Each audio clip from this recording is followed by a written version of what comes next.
Assalamualaikum and hi to everyone. Today I would like to share to you about what is flexible pavement and how to identify the defect of flexible pavement and the sequence of flexible pavement defect. Okay, firstly, do you know what is pavement? Okay, pavement is one types of hard surface made from durable surface material laid down an area that is intended to carry vehicular or foot traffic. Its main function is to distribute the applied vehicle loads to the subgrade through different layers. The road pavement should provide sufficient skid resistance, proper riding, quality, favorable and reflective characteristic, and low noise pollution.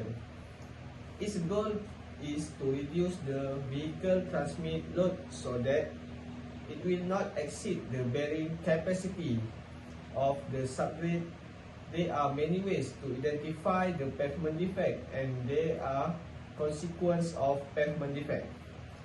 Firstly, I want to introduce to you about the flexible pavement. Have you ever heard of flexible pavement and their defects? Well, I'm here to share with you about it.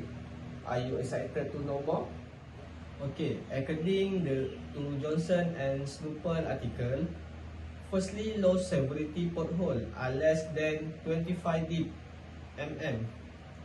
Medium severity are 25 mm to 50 mm. Mm is a millimeter deep. And lastly, high severity pothole are commonly more than 50 mm deep. The next common defect is alligator crack. The method to identify this defect commonly by measuring the area of the defect. The data will be collected surround the defect and processed through a system called a pavement condition index (PCI), which is PCI. After this is processed about the carry out, the data from PCI will be accessed in the software called paver software. Based on a data, the paver software will auto-generate the most accurate method that need in repair work flexible pavement. Usually, the method of repairing the alligator crack is using mill and pave method or resurfacing method. You can see I share the image of the resurfacing method and mill and pave method, especially in Malaysia, can during a submission to resolve the crack. Over the years, there were many complaints made by road users on the pavement defect, especially pothole. However, the number of complaints has been decreasing from year to year until recently. For example, based on the graph, you can see the graph. The red line is indicate that the decreasing number of complaints because of the increment in the budget by the government to rectify the defect.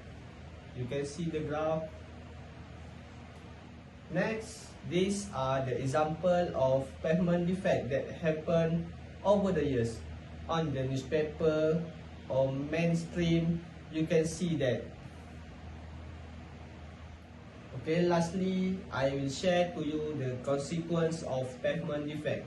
Next, I want to share with you the consequence of pavement defect. The consequence that can occur because of the pavement defect are accidents, deaths, and injury. Injury include a minor and major injury. Based on the report from the Public Work Department, as you can see from the graph shown, this is a graph. The death rate involving road accident that has been caused by a pavement defect are the highest in every year. Even though the death rate were decreasing from year to year, but it still recorded the highest number caused by the pavement defect. like especially a pothole.